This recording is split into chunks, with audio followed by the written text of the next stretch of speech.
নমস্কার বন্ধুরা, food divine বাংলাতে তোমাদের সকলকে অনেক অনেক স্বাগত জানিয়ে আজকের রেসিপিটা আমি শুরু করছি। আজকে আমি তোমাদের সাথে খুবই টেস্টি একটা ডিমের রেসিপি শেয়ার করব। এভাবে তোমরা একবার অবশ্যই বাড়িতে বানিয়ে দেখো, আশা করছি ভালো লাগবে।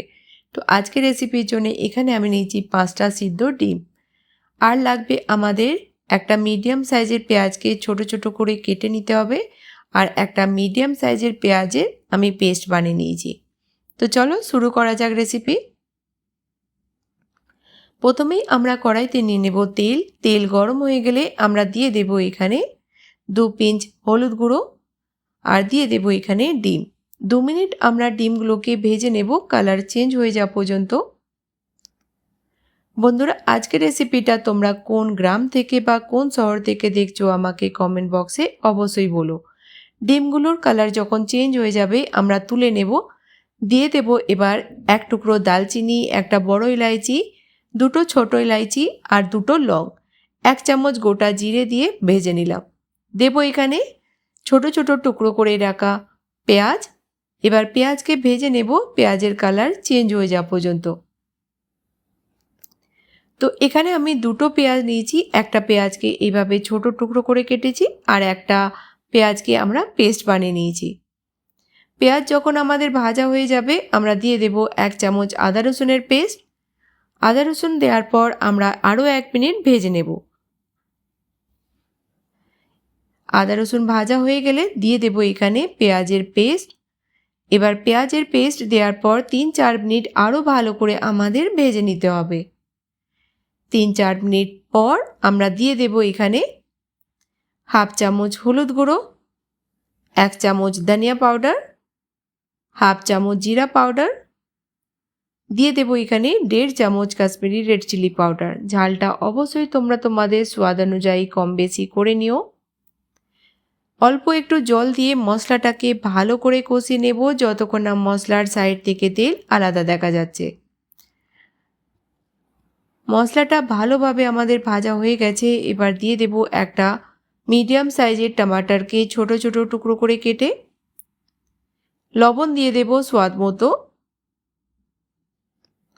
এবার টমাটার পুরোপুরিভাবে সফট হয়ে যাওয়া পর্যন্ত আমাদের মশলাটাকে আরও কষিয়ে নিতে হবে।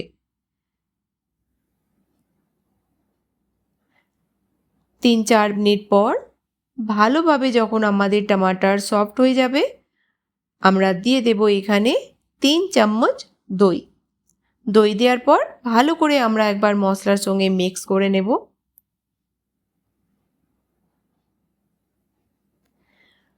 এবার দিয়ে দেব এখানে ভেজে রাখা ডিম। দিয়ে দিলাম এখানে 1 চামচ কাসুরি মেথি, আর 1/2 চামচ দিয়ে দেব এখানে গোলমরিচের গুঁড়ো, 1/2 চামচ দেব গরম মশলা গুঁড়ো। একবার ভালো করে মিক্স করে নেব, আর গ্যাসের ফ্লেমটা একদম লোতে রেখে আমরা ঢাকা দিয়ে দেব 2 থেকে 3 মিনিটের জন্য, যাতে ডিমগুলো আমাদের মশলার সঙ্গে ভালোভাবে কষানো হয়। 2-3 মিনিট পর ডিম ভালোভাবে আমাদের মশলার সঙ্গে কষানো হয়ে গেছে। দিয়ে দেব এখানে 1 কাপ জল। জলটা তোমরা কম বেশি করতে পারো যতটা তোমরা গ্রেভি পছন্দ করো। ভালো করে মিক্স করে গ্রেভিতে বয়েল এসে গেলে প্যানকে কভার করে দেব 3-4 মিনিটের জন্যে। গ্যাসের ফ্লেমটা মিডিয়াম রাখবো। 3-4 মিনিট পর আমাদের খুবই টেস্টি ডিমের কারি তৈরি হয়ে গেল। দিয়ে দেব ধনেপাতা কুচি। বাস মিক্স করে গ্যাসের ফ্লেমটা বন্ধ করে দেব। যতক্ষণ না তোমরা এইভাবে একবার বাড়িতে বানাচ্ছ তোমরা বিশ্বাসই করবে না এটা খেতে কতটা টেস্টি তৈরি হয়েছে। তো গ্যাসের ফ্লেম বন্ধ করে দিয়ে 2 মিনিটের জন্য ঢাকা দিয়ে রেখেছিলাম। 2 মিনিট পর আমরা সার্ভ করে নেব। তোমরা দেখেই বুঝতে পারছো এটা খেতে কতটা টেস্টি হবে। তো বন্ধুরা, আজকের রেসিপিটা বাড়িতে বানাও, খাও, তারপরে বলো তোমাদের কেমন লাগলো। ভালো লাগলে অবশ্যই বন্ধুদের সাথে বেশি বেশি করে শেয়ার করো।